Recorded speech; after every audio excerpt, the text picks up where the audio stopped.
Peter into a quick stop at a fashionable hotel bar. There, Leo had nursed the cheapest drink, a bottle of Georgian mineral water, while Peter trawled awkwardly for haughty women. Leo had returned home after midnight, somehow still having gotten drunk, only to find his girlfriend, Vera Rostomova, waiting in the kitchen. Vera was a correspondent for Russia Central Media, or RCM, the state-owned news group. She had a newscaster's voice, low and rounded, which she could adjust to the precise, desired pitch of disapproval. No, not her. What? Not beautiful enough? If you want something more, I don't know if the computer science department is where we hunt. I don't need beautiful. Don't want it, in fact. Peter thought about this. So, you want dumb and bad-looking, is that it?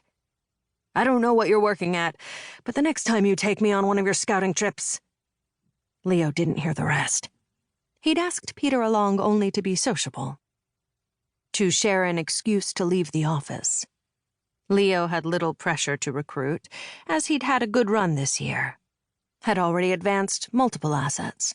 One, a Bashkir, was still in training, while the other two, a pair of siblings, were active. The brother, a trained chef, now worked in London at a hotel frequented by Saudi royals, while the sister was engaged to a corporate lawyer in St. Louis. Leo had awoken this morning with a bad headache, and had nearly elected not to come. But now he was glad he'd made the effort. Back of the stage, fourth row on the left. Limp auburn hair, pale skin, which combined with small, sharp, dark eyes, gave her a look of feral alertness. How long had it been? 9 years? 10? And yet, he knew her. Julia. From the Institute. They called them institutes, but what they really were was orphanages, landing zones for unwanted children. Large, low-slung buildings with rusted fixtures and faded carpets, visible on the floors were the paths worn by heavy boots and wheelchairs, their adolescent owners wielding the machines like skaters on ice. The institutes were mostly located in larger towns, occasionally on the outskirts of big cities. It was on a trip to one of these that Leo first saw Julia. He'd been in search of a boy, an older one, which was difficult because if robust, boys were usually adopted young. The task was both delicate and important, involving the Canadian ambassador and his wife.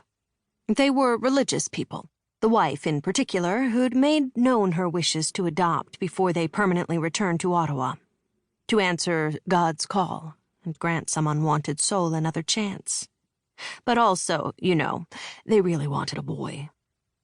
So Leo was sent to seek an acceptable candidate, a child old enough, clever enough to be groomed. The children were gathered by this institute's director, a brittle matron of unverifiable age named Maria, into lines in the community room. Leo asked Maria to instruct each to introduce themselves and to repeat a sentence from a favorite book. One by one they spoke.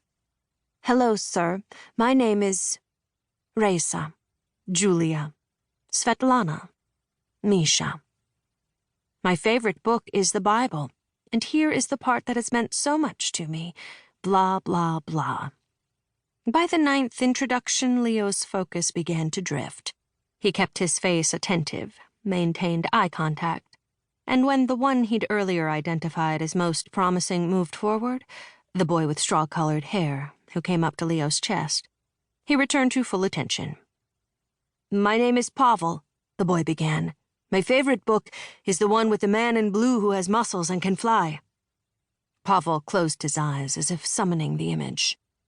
"I don't remember any of the words."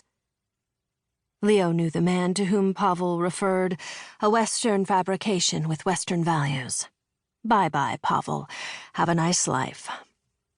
As Leo prepared to depart, he felt the tap and turned to find a girl. She was short, with long, thin eyelashes that drooped toward sloped cheeks and an even flatter nose. Her eyebrows, which were fat and unruly, lent a somewhat deranged note to her appearance. "You could take me." "I was looking for something else today," Leo said, inwardly grimacing.